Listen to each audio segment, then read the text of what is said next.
Please like, subscribe and share করুন আপনাদের channel.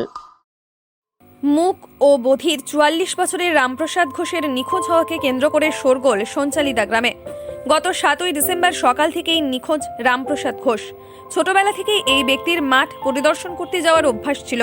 সেই অভ্যাস থেকেই ঘন কুয়াশায় মাঠ পরিদর্শন করতে যাওয়ার পর আর বাড়ি ফিরে আসেননি রামপ্রসাদ ঘোষ। শোকের ছায়া গ্রামে। নিখোঁজ হওয়ার সময় পরনে ছিল সাদা চেক জামা এবং লুঙ্গি। এ বিষয়ে বাড়ির মানুষজন ভাতার থানায় যোগাযোগ করলে থানার আধিকারিকরা বলেন বিষয়টি খতিয়ে দেখা হচ্ছে এবং যথাযথ সাহায্য করা হবে।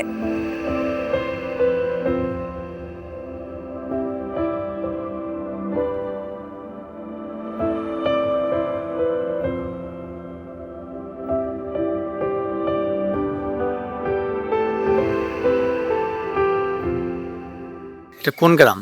এটা সঞ্চালীলা। দিয়ে মানে ঘটনাটা কি ঘটেছে আপনাদের?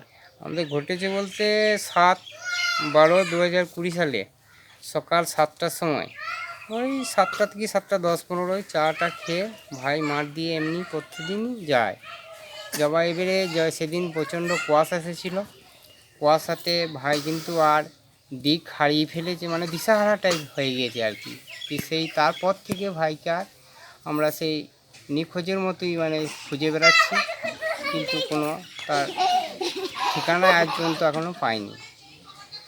উনি যখন চলে যান, হ্যাঁ, ওনার পোশাক কী কী ছিল? ওনার পোশাক ছিল গায়ে সাদা এবং ডোরাকাটা সাদার সঙ্গে মানে কি বলবো, সাদা কালোর মতো একটা ডোরাকাটা জামা ছিল এবং পরনে লুঙ্গি ছিল। কটার সময় গেছে? আনুমানিক সময় সকাল সকাল ওই 7:10-15 বাড়ি থেকে বেরিয়েছে। এখন মানে কি চাইছেন আপনারা?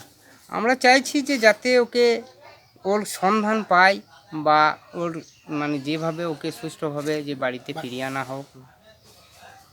এই বিষয়ে প্রশাসনের দ্বারস্থ হয়েছিলাম না? হ্যাঁ, আমরা প্রশাসনের কাছে গিয়েছিলাম এবং একটা ডায়েরি করেছি